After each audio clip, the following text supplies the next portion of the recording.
Greetings, welcome to the show. This is the overview, and I'm your host, Brother Mbogo. Today I'm going to take a look at this term, technocracy. It's a word that we normally relate with technology, but in this case it's dealing also with governance and how our society should be run. So it's also an idea which some perceive will be the future of how global society will be run by experts and not by elected politicians. So this idea of technocracy and technology itself is being increasingly incorporated in how society is run. You know, the new technologies of digital ID and this CBDC, this digital currency, and all these methods of monitoring society, collecting data and so forth. All these things are increasingly being incorporated into how society is run and the information that they gather from these technologies. And in fact, even this AI, artificial intelligence, some argue in some documentaries that I've seen that people should allow artificial intelligence to run society, that it would somehow run society better than humans can. With all the emotional infallibilities of humans, they think that AI should do the job better. But we've already seen in some cases that AI can also has its own biases based on the information that's going in, or based on even racist ideas that are out there in Western society, can be brought into how AI comes to its conclusions. Well, we've seen some examples of that in terms of relating to black people, how AI still incorporates that racist notion that Europeans have towards blacks. But anyway, let's carry on with this technocracy idea. So I'm going to look at basically at the background of technocracy and some of the global organizations which are trying to bring it back. Well, I'm not trying to bring it back, it's their way of thinking about adopted technocracy into their method of operating. And they intend to use the methods of technocracy in the future. At the moment you can't really see it taking place, but slowly it will be coming in along with the use of these new technologies. Anyway, the term technocracy was first publicly used by W.H. Smythe in 1919.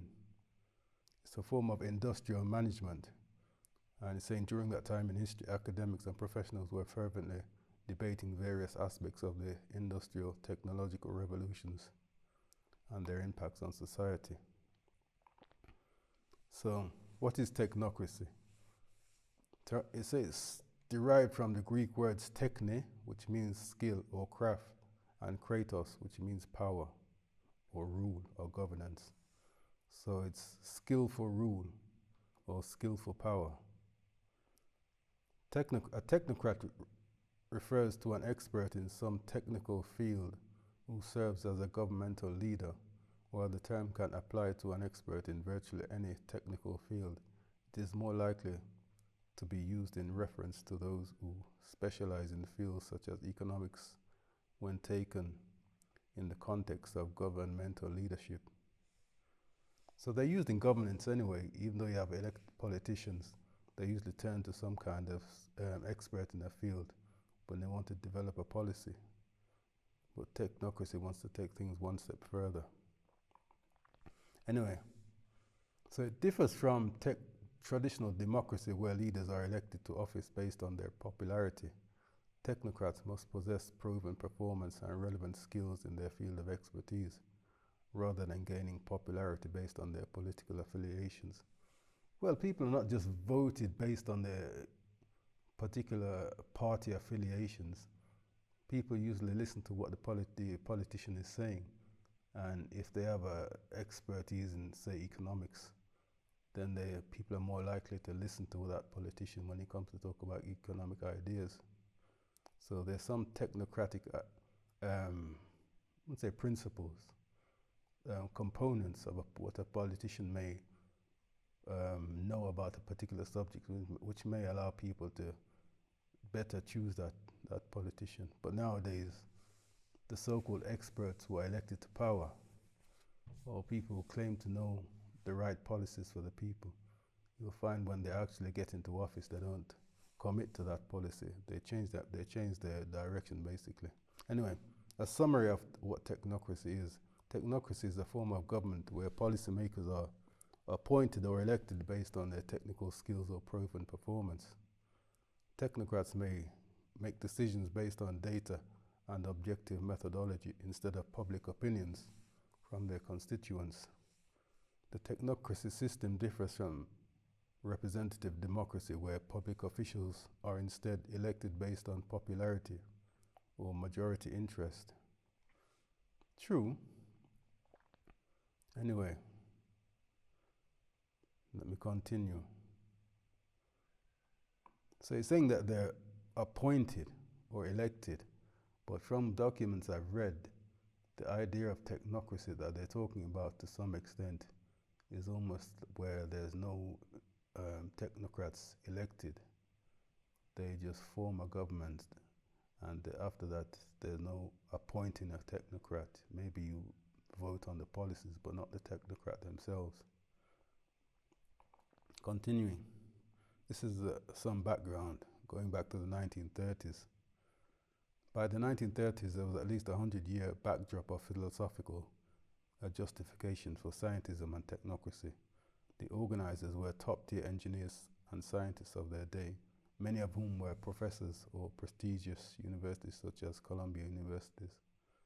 Their plans were meticulously detailed, documented, and openly published. So it's basically saying that back in the day, in the early days of this thing called technocracy, the engineers and technicians of the day were involved somehow in the idea, or they were thinking basically of these highly skilled people as the people that should be running the society or involved in certain aspects of society. The impact of their policies and philosophy on the modern global society is gargantuan. So basically, technocracy is about economic and social control of society and persons according to the scientific method. I've just been reading about the philosophies and scientific ideas which developed into this thing called technocracy. You're talking about people like, I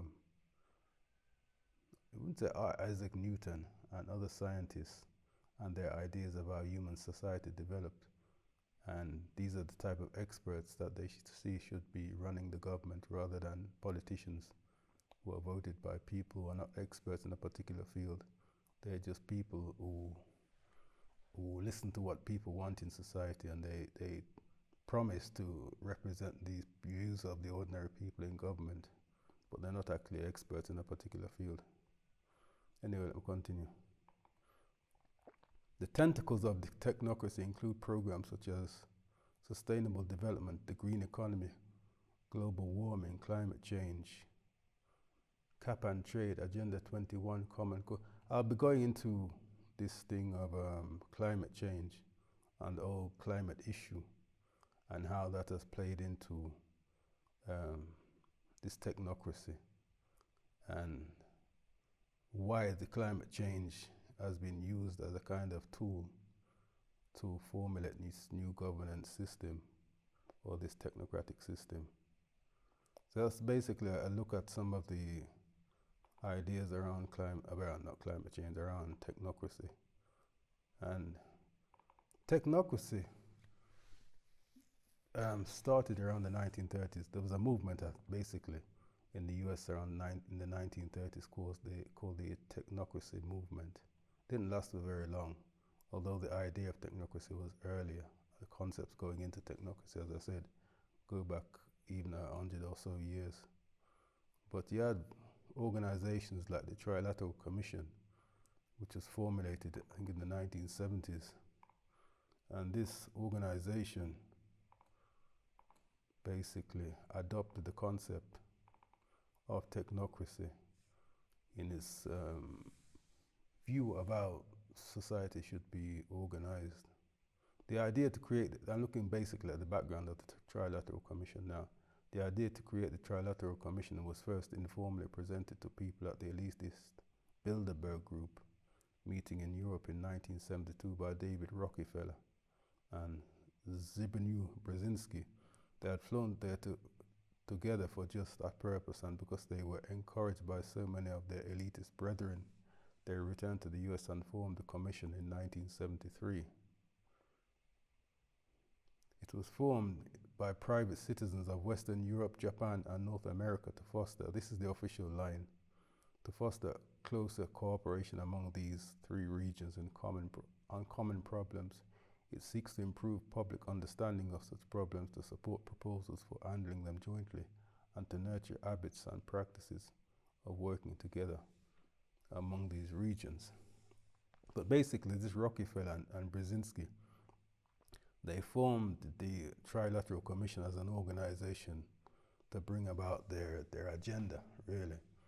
And their agenda is a technocratic agenda.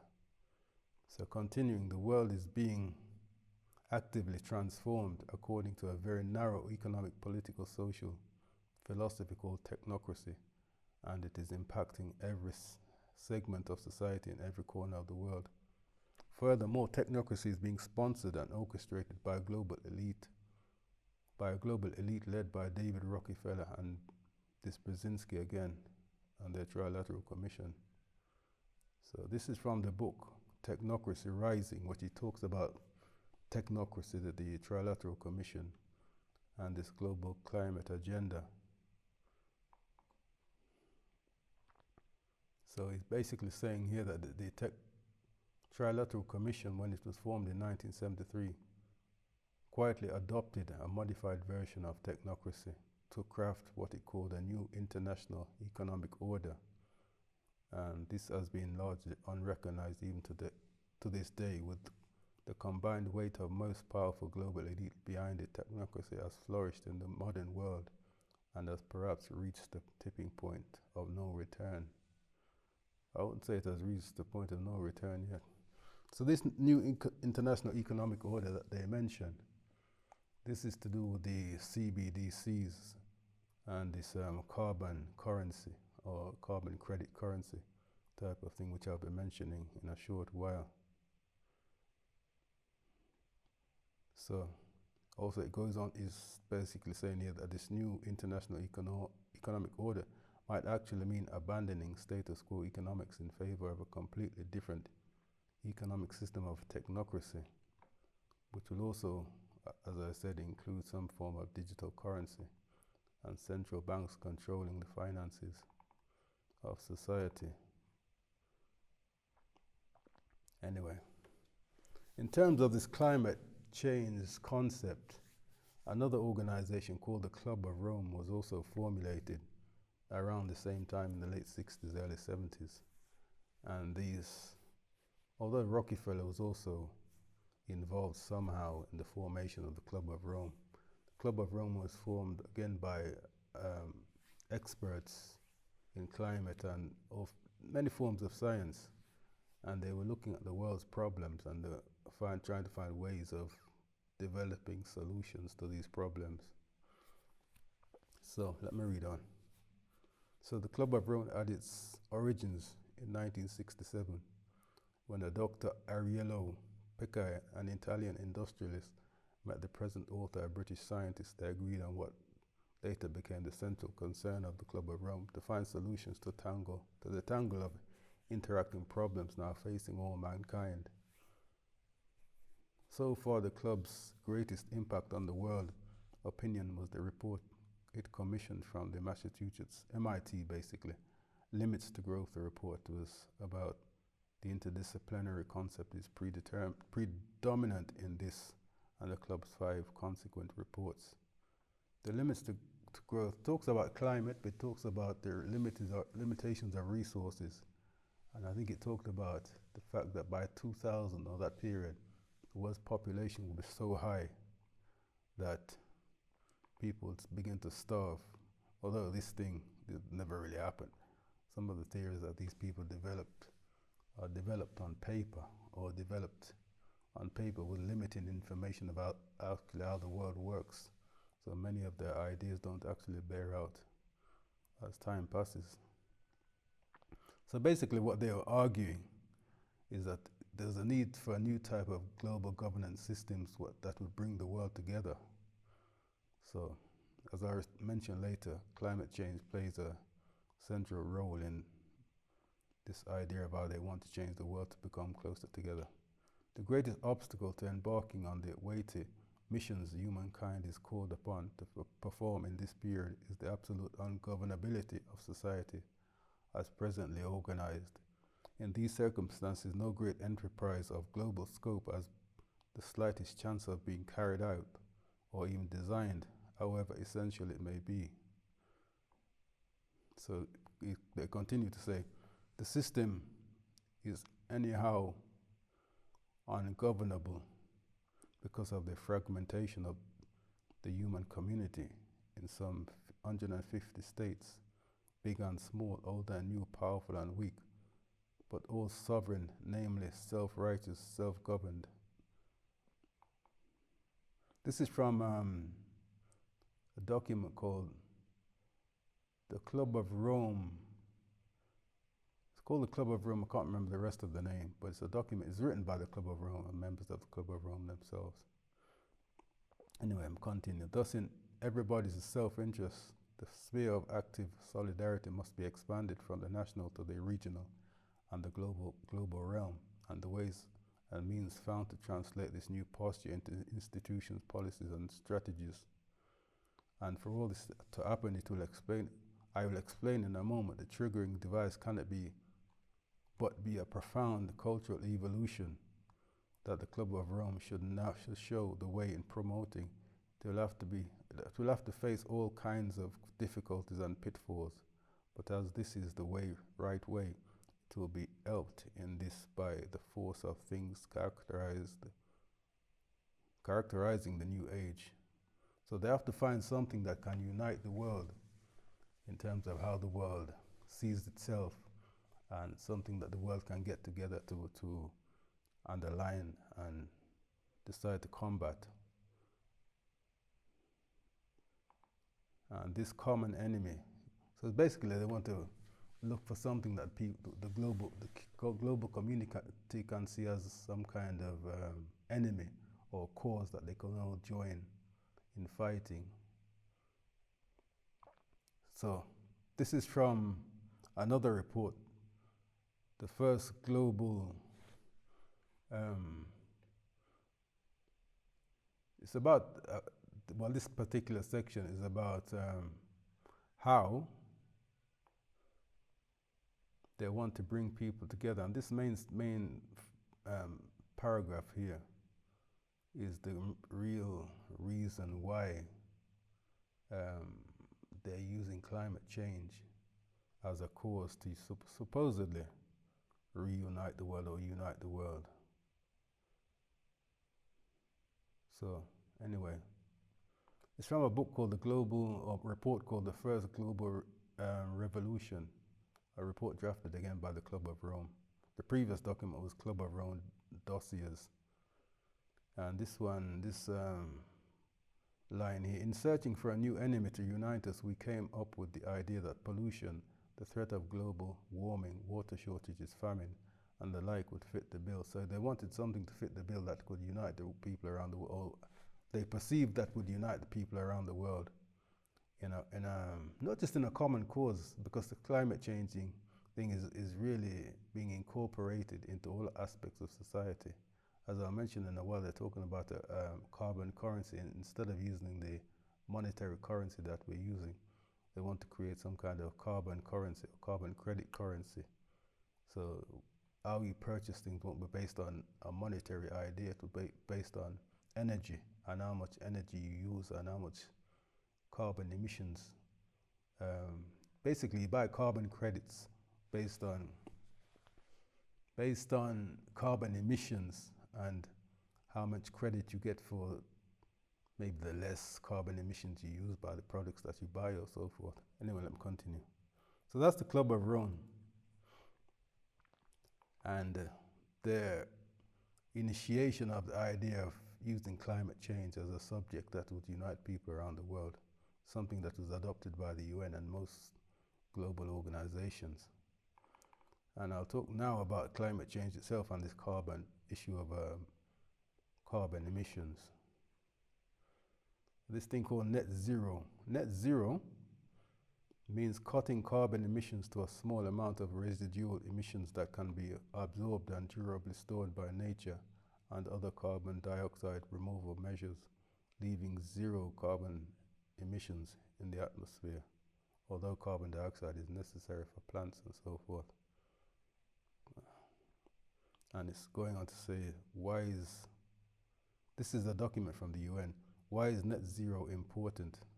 The science shows clearly that in order to avert the worst impacts of climate change and preserve a livable planet, global temperature increases needs to be limited to 1.5 degrees above the pre-industrial levels. Currently, the Earth is already at 1.2 degrees warmer than pre-industrial levels. And they're saying the emissions are continuing to rise. And to keep global warming to no more than 1.5 degrees as for the Paris Agreement, emissions need to be reduced by 45% by 2030 and reach net zero by 2050. So the emissions have to be reduced by down to zero by 2050. I saw a document which I haven't included in this. It's from the UK Fire Department. They did a report which was commissioned by the UK government. And one of the points mentioned is that most of the airports in the UK were supposed to close by 2050, so they'd only be left with the three main airports, is Heathrow, Gatwick, and another airport. So the local airports would all have to close. So flights would have to reduce greatly. And there are any other thing, the size of cars would have to reduce down to the maximum size the car could be is 1 ton by 2050. So most flights would decline and trains would take up that slack, so that they'd have to increase the number of trains and train lines. And the UK in particular would be using high-speed rail. None of these things exist, but by 2050 all these things are supposed to exist. So basically the report is saying that initiatives that needed to be developed by 2050 or in place by 2050, it's almost impossible for those things to take place, basically. And when you read the UK Airlines websites, their official websites, you see they have no intention of closing airports and reducing the number of flights. What they're claiming that they're going to take measures to reduce the CO2 emissions by 2050. But other reports will indicate also that what they're planning to do, the airlines themselves, is no way going to reach the targets that they're supposed to reach by 2050. So there's a lot of confusion what they actually need to do to reduce those emissions. They're not planning to do. They have no intention of cutting down their industries to reduce carbon emissions. But the whole thing, as I'll mention in a while, the next section is possibly a hoax. The whole carbon or climate change agenda or narrative, some argue, was concocted to introduce this new form of governance, bring the world into this new form of governance and this new form of currency in which technocrats control the resources. Anyway, as I was saying, many climate change scientists do not agree that global warming is happening. So there are those who don't agree with this climate change narrative. A letter signed by 50 leading members of the American Meteorological Society warned about the policies promoted by environmental pressure groups. The policy initiatives derive from highly uncertain scientific theories. That's what they argue. And this was a paper in 1998.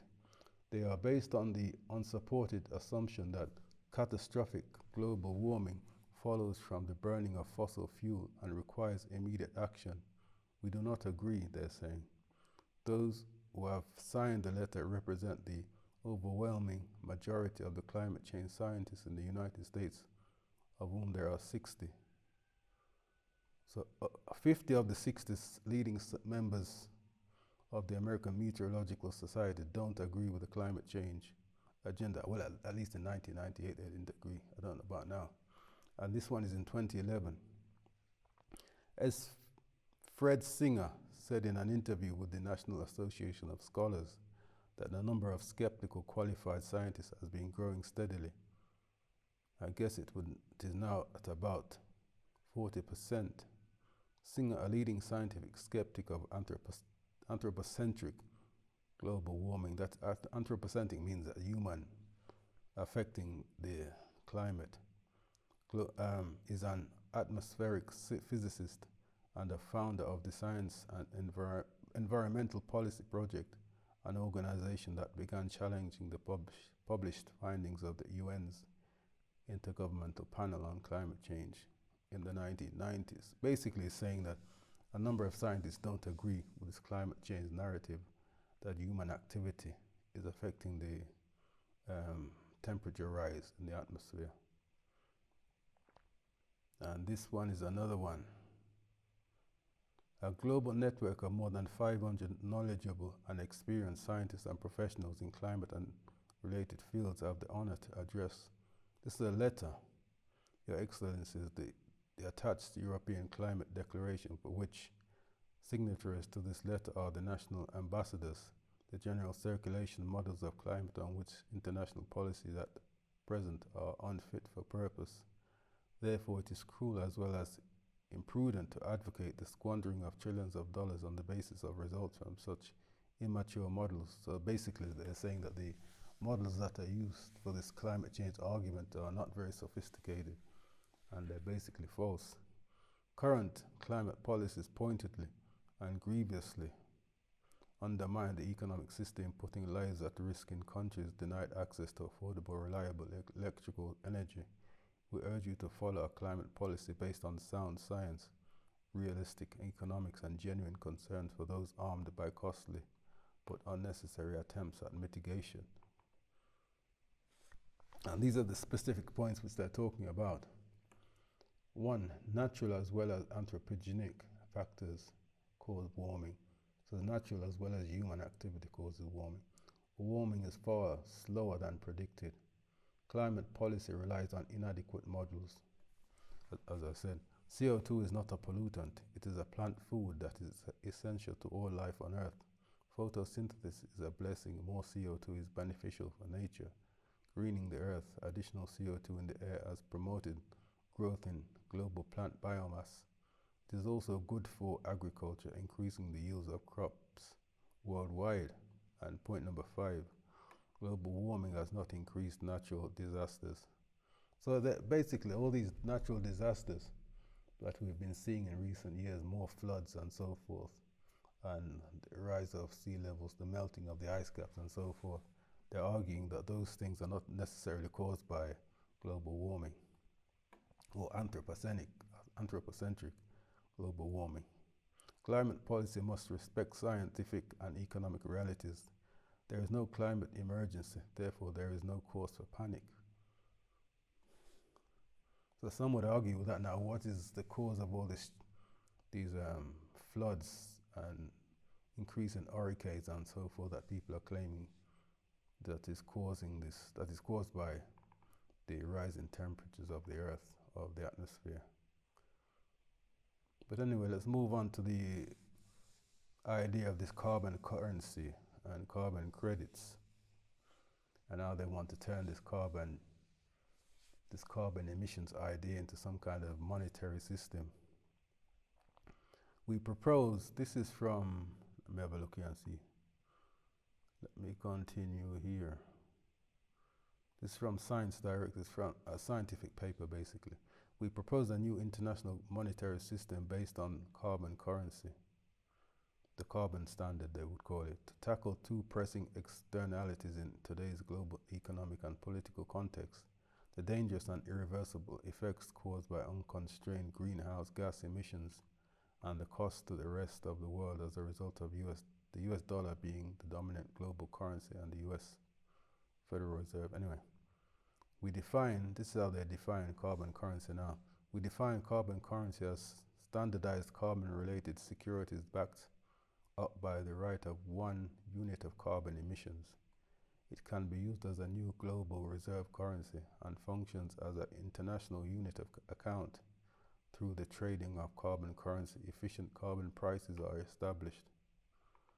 Sounds a bit complicated though.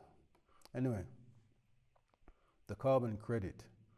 To begin, carbon credits were first discussed when international agreements like the Kyoto Protocol and the Paris Agreement provided the original backdrop for its implementation. Carbon credit with its emissions reduction incentive is a quantifiable unit that represents the reduction of or removal of 1 metric ton of carbon dioxide or its equivalent in other greenhouse gas emissions from the atmosphere. It is a tradable instrument that reflects efforts to mitigate climate change by reducing the net amount of carbon emissions released into the environment. It is a system of meticulous monitoring and verification of. So how do you measure that you have reduced carbon dioxide in the atmosphere by 1 metric ton? Remembering that this idea of climate change was introduced as a way to unite people, it doesn't necessarily mean that the cause is genuine. It's a new way to unite people and bring them under this technocratic concept of how society should be run. Carbon credits. What's a society should, but they want to introduce a system in which they can they're no longer using this monetary currency, they're using the climate and the environment as a form of something that they will now own. Although I won't touch on certain things in this program, but basically they want to control the resources of the world. I was reading a document recently where they're talking about corporations trading assets, natural assets, forests and other natural areas which they don't actually own, but they're trading and speculating over these natural areas and making money off something that you don't even own. So the concept of speculation and owning something with a piece of paper saying that you own something where you don't actually own it. I think the speculative side of the financial sector is going to an extent. Maybe they're just looking for new ways to make money or play with money. But when you're trading on items which you don't actually own, it's a bit strange. Anyway, carrying on with this carbon credits thing. Carbon credits are created by the governing organization, are allocated to companies by these bodies. A single credit represents 1 ton of sequestered CO2. Projects like hydropower installations, clean cook stove projects, solar energy initiatives, etc., have earned carbon credits, which provide an economic incentive to organizations to adopt sustainable practices around the world. So if you have a company that develops clean cooking stoves or solar energy devices that's earning, or if you start using those things instead of your normal way of using electricity, then you supposedly earn some kind of carbon credit, which you can use now to purchase other items. It's a different form of money, it seems, they want to create. And continuing with the idea of credits, then you have this thing called the social credit, and then there's this new form of credit system. What should I say now?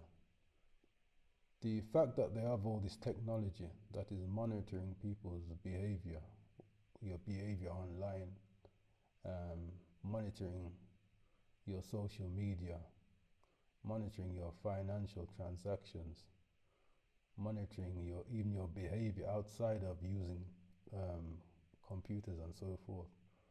You have these cameras that are set up all around cities, monitoring people's movements, and they're able to record all your transactions and monitor your behavior as you move around society. All of that, they will in the future use it to be able to determine whether you're a good citizen or not. Your interactions with your neighbors, for example, and how you treat people on the street. All of those things, some argue, would be monitored, and you, from that daily behavior, financial and social, you get some kind of social credit score, which can determine whether you will be allowed. For example, you're a person who has something like diabetes, and since all your transactions or financial activity is done through this new digital financial system, they'll be able to prevent you from buying products which they deem are harmful to you because of your diabetes. For example, if you go to buy something with a lot of sugar, and you go into a shop and everything is probably barcoded, you go to purchase that item and you're blocked from purchasing it because this item has a lot of sugar and you have an illness which is affected by sugar. That is the type of behavior which they'll start to control. Then in a minute I look at 15-minute cities and controlling how far you can travel out from your home. Anyway, let me look at this credit system.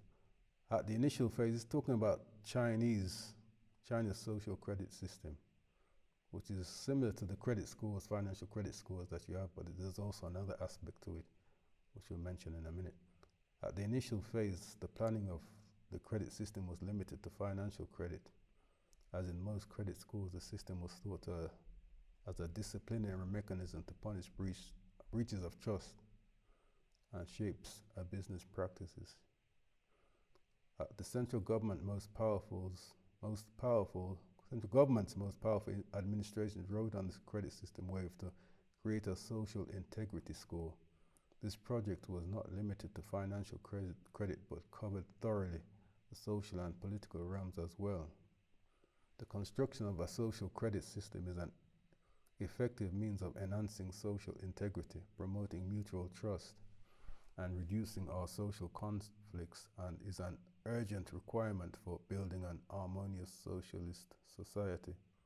Well, that is China with their socialist ideas, but some of the ideas that people look at China and say that it's a dictatorship wanting to control its people in a stringent way are also now being adopted by Western countries.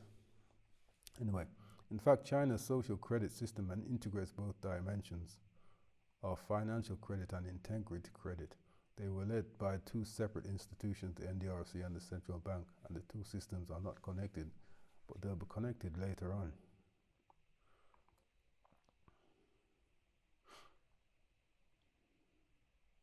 Anyway, let me continue. Let's look at China's social credit system, which some argue will be adopted by the West. And it was a Western leader, former Western leader, just Canada's former Prime Minister, who was praising China for the way it has its strict behaviors towards its people. For example, in Canada, when the truck drivers were protesting, the government shut down the protesters' access to their bank accounts. These are the type of things that they're planning to do, restricting people's access to their finances. And when you have a digital economy, then, or a digital banking system where everything is online, there's no longer any cash. That would be much easier to do. Anyway, let's move on to cities. Although it's not a new idea, 15-minute city is basically a city where everything that a person needs is within 15 minutes walk or 15 minutes bike ride away from them. So even where they work is only 15 minutes away, where they buy their food, where they get entertainment. All these things will be just 15 minutes away. Anyway, I read what it says. As the name suggests, a 15-minute city is an urban planning model where everything a resident needs is in their daily life can be accessed within 15 minutes walk or bike ride, rather than making an entire city traversable in 15 minutes. It instead means designing local areas to have everything a civilian needs within the short distance. The intention of the human-centric design concept is to reduce the use of cars and instead promote walking and cycling and the use of public transport. So 15-minute cities tend to emphasize features like green and public spaces, bike lanes and public walking rather than roads. This concept is often referred to with other similar names like FMC, communities, 20-minute cities and 20-minute neighborhoods. But also one of the problems, as I was saying about the digital currency where they can block you from access in your funds, another feature of the 15-minute city that some are arguing is that it will reach a state where if you extend beyond a certain boundary and you reach the borderline of that 15-minute city, you'll no longer be able to access your bank account. You won't be able to buy anything beyond that point. So they have their ways of, they call it geofencing.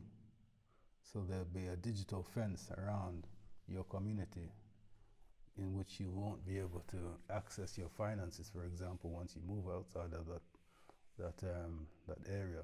Or if you move outside of the area and you want to access certain services, you'll be blocked from using those services because you've moved beyond where you're supposed to move. So I'll be looking at more. These are just some of the aspects of this this technocracy idea in which they want to implement cities that where people are controlled, a new digital currency in which people will also be able to be controlled, because you can have greater control of what people can buy and sell, where they can travel, and you'll have full control of the world's resources using these. You know, people will have less say in how society is run if it's a technocratic system. You're no longer electing officials to office, and it's run by just what they consider to be experts. And corporations, as they're talking about in terms of this, you will own nothing. This is the World Economic Forum. You own nothing and be happy. So the corporations will own everything. They also want to break down the nation-state borders and have a world of smaller communities with no actual national state. So it will be global experts and local experts running the show, which is a strange way to go. Anyway, that's the basic look at this thing called technocracy and the new way of governing the world. But there are more specific points. Some of the points I've already touched on, like the carbon currency and these 15-minute cities and so forth, and the carbon, the credits. And so I'll be looking at in further programs in more detail, because there's a lot more details to some of these subjects than I've mentioned.